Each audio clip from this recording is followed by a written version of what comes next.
গণদেবতার আশীর্বাদে আমরা আজকে এখানে সরকার পরিচালনায় আমরা আসতে পেরেছি। আমাদের মাননীয় মুখ্যমন্ত্রী এবং আমাদের মাননীয় অর্থমন্ত্রী তারা যে গণদেবতা আমাদের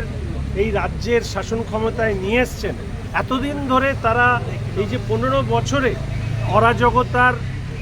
অত্যাচারের যে উপন্যাস লিপিবদ্ধ হয়েছিল, অপশাসনের উপন্যাস লিপিবদ্ধ হয়েছিল, সেটাকে মুছে দেওয়ার ক্ষেত্রে আজকের এই বাজেট, নতুন সরকারের এই বাজেট নিশ্চিতভাবে ঐতিহাসিক। এবং আমি আশা রাখি যে মানুষের এই ভালোবাসা এবং সমর্থন নিয়ে